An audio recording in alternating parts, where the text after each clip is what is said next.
जिंदगी और मौत के बीच का फासला मुन्ना के चाकू की धार से ज्यादा नहीं है। अगर तूने उसे पाताल में भी छुपा रखा होगा ना, तो मैं जमीन फाड़ कर वहां से भी निकाल लाऊंगा। ये महेश से मुन्ना कैसे बन गया? सारा घाट के पास शैतान तिगड़ी की झोपड़पट्टी में उसका अड्डा है। लोट या पठान की जिंदगी का एक ही मकसद होगा, मुन्ना की मौत। सन 1988 में रिलीज हुई फिल्म तेजाब में अनिल कपूर, माधुरी दीक्षित, चंकी पांडे और अनुपम खेर अहम भूमिका में नजर आए थे। ये फिल्म बॉक्स ऑफिस पर सुपरहिट साबित हुई और दर्शकों को खूब भाई। इसके बाद अनिल कपूर और माधुरी दीक्षित के जोड़ी अन्य फिल्मों में भी नजर आए।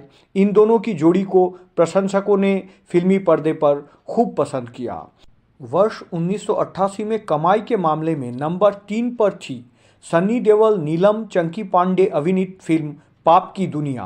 फिल्म ने भारत में कमाए थे 4 करोड़ 75 लाख रुपए के आसपास, जबकि नंबर 2 पर थी अमिताभ बच्चन, मीनाक्षी शेषाद्री की फिल्म शहंशाह। इस फिल्म ने कमाए थे 6 करोड़ रुपए और नंबर 1 पर 8 करोड़ की कमाई के साथ ब्लॉकबस्टर हुई थी अनिल कपूर, माधुरी दीक्षित की फिल्म तेजाब।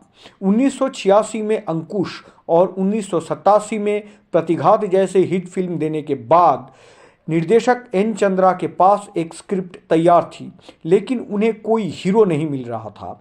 तभी अनिल कपूर के बड़े भाई बॉनी कपूर ने उन्हें अपने छोटे भाई अनिल कपूर को कास्ट करने के लिए कहा। अनिल कपूर उन दिनों सुभाष घाई के कर्मा फिल्म के शूटिंग में व्यस्त थे, लेकिन एन चंद्रा उन्हें कास्ट करने के लिए उत्सुक नहीं थे, क्योंकि अनिल कपूर उन दिनों एक बिजी सुपरस्टार थे।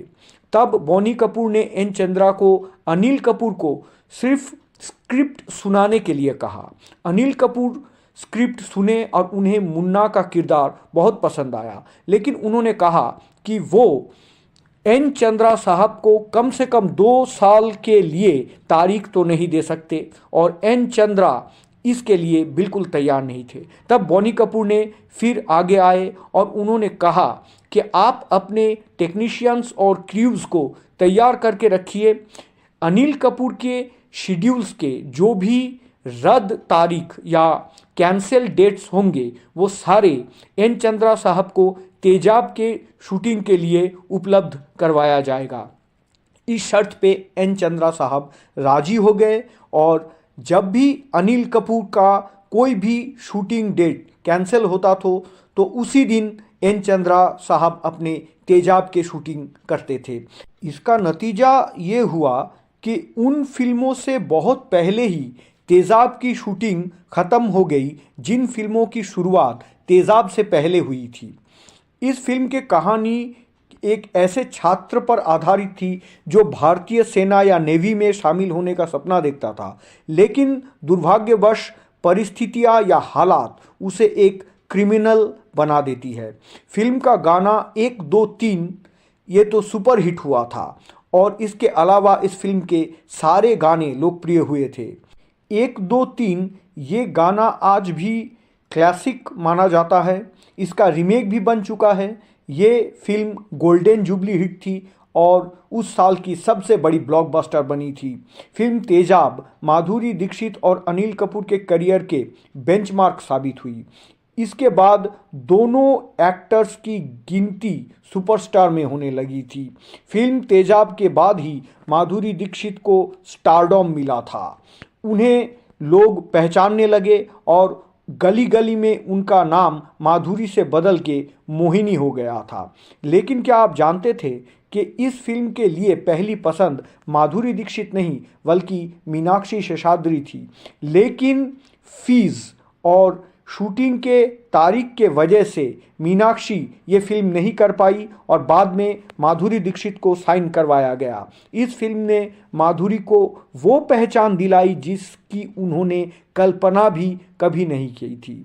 बांग्ला फिल्म के सुपरस्टार तापस पाल का उस दिनों बंगाली फिल्म इंडस्ट्री में बहुत बोलबाला था, और एन चंद्रा ने तापस पाल को इस फिल्म में एक बहुत अहम किरदार निभाने के लिए ऑफर किए थे, लेकिन तापस पाल ने उस रोल को पसंद ना आने के वजह से एक्सेप्ट नहीं किए। पहले तो फिल्म तेज़ाब को आमिर खान और नाना पाटेकर को लेकर एक पॉलिटिकल ड्रामा या राजनीतिक फिल्म के तौर पर बनाया जाने के बारे में सोचा जा रहा था। नाना पाटेकर ने कुछ सीन की शूटिंग भी कर ली थी, लेकिन बाद में एन चंद्रा ने अनिल कपूर और नाना पाटेकर के साथ नई कहानी शुरू की। फिल्म में लौटिया पठान की भूमिका के लिए नाना को साइन किया गया था। बाद में उनकी जगह किरण कुमार ने ली। इस फिल्म में धर्मेंद्र भी एक्टिंग करने वाले थे, लेकिन कुछ कारणवशत वो आखिरकार पीछे हट गए, तो धर्मेंद्र के रोल सुरेश ओबेरॉय को ऑफर किया गया और वो खुशी खुशी इसे एक्सेप्ट कर लिए। एक्ट्रेस मंदाकिनी के दावा था कि एन चंद्रा ने उन्हें फिल्म की पेशकश की, लेकिन उन्होंने पहले तो मना कर दिया।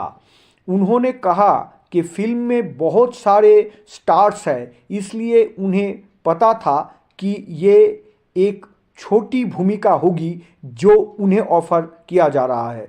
लेकिन मंदाकिनी के बयान के हिसाब से एन चंद्रा उन्हें लगातार मनाने की कोशिश करते रहे और आखिरकार उन्हें अपनी अगली फिल्म के हीरोइन बनाने का ऑफर दिया।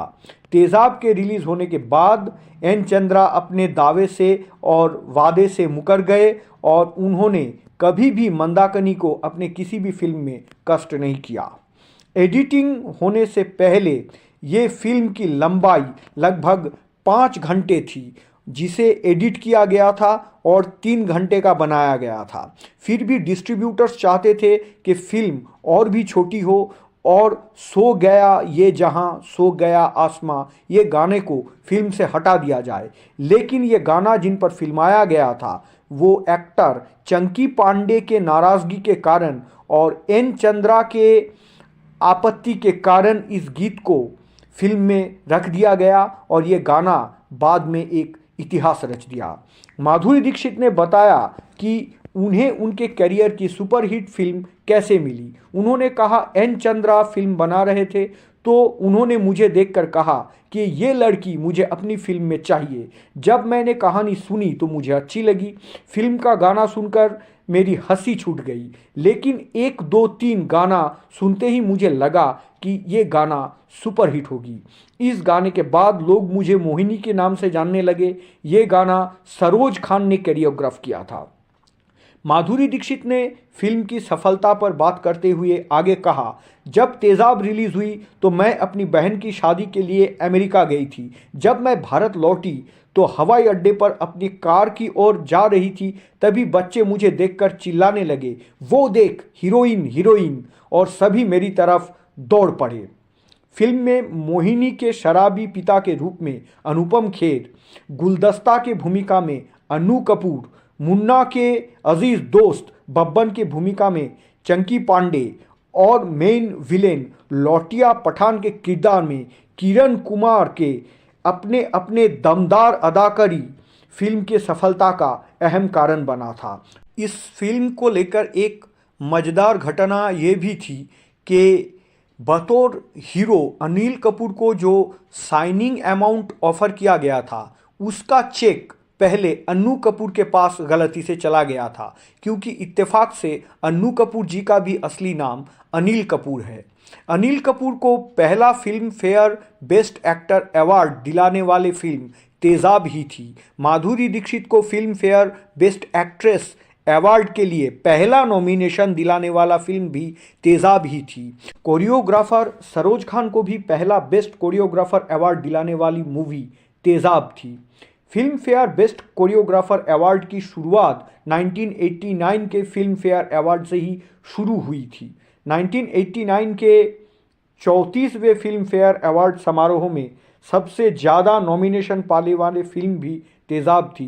तेज़ाब को 12 कैटेगरी में नॉमिनेट किया गया था, जबकि आमिर खान और जूही चावला स्टारर फिल्म कयामत से कयामत तक को 11 कैटेगरी में नॉमिनेट किया गया था।